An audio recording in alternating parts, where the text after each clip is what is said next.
এখন আমি পুজো দিয়ে উঠলাম। এবার আমি তুলসীকে জল দেব আর ধূপকাঠি দেখিয়ে তারপর আমি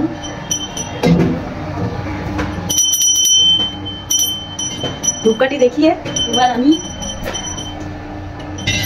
আমি এক এক করে এবার সব গুছাবো ভাইফোঁটার জিনিস। এবার চন্দন বাটবো, এই চন্দন বেটে নিচ্ছি, চন্দন বাটবো, চন্দন বেটে এই রাখবো। এরপরে এই চন্দন বেটে রাখছি।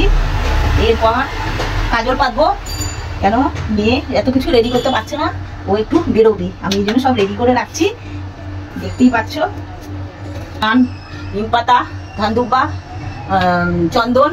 এবার কাজল পাতবো, কাজল লাগবে, কাজল পাতবো, কাজলটা পেতে রেডি করে এরপরে রান্নাঘরে যাবো। আর কাজলটা পাতবো কিসে এখন দেখছি কিছুই নেই, কি করবো বলো তো। কাজল পেতে রাখলাম, কি করবো, পাতা পাচ্ছি না, মানি প্ল্যান্টের কাছে পাতার মধ্যে রাখলাম। এবার এটা দেখো কেমন হয়ে যাচ্ছে। এবার একটু দইও রেখে দিচ্ছি, কারণ দই ছাড়া তো হবে না। দইও রেখে দিচ্ছি।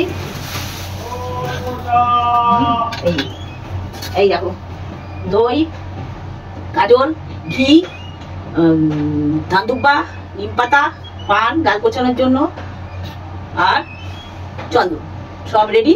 এবার আমি যাবো রান্নার দিকে, সব রেডি হয়ে গেল। এবার দিদি আসবে, তারপর ফোটার পালা, তখন আবার দেখাবো। কতক্ষণ বস বস বস বসে খা, দেখ কত কি আছে। দেখো এখানে কি কি আছে, এটা হচ্ছে ডাল, আর এটা হচ্ছে চিকেন কষা, এটা হচ্ছে মাছের কালিয়া, এটা হচ্ছে ভাত, আর এটা হচ্ছে ভাজা, আর ওদিকে হচ্ছে মিষ্টি দই আছে।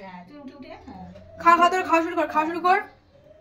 আবার বসে ভাবছে যে কি কোনটা দিয়ে শুরু করবো। আস্তে আস্তে করে খাও। ঘি আছে, ঘি, নুন সব আছে, ডাল, ভাজা, পটল ভাজা, আলু ভাজা। হ্যাঁ, মিষ্টি পরে খাবে, এখন না, আগে ভাত খাও, সরিয়ে খাও।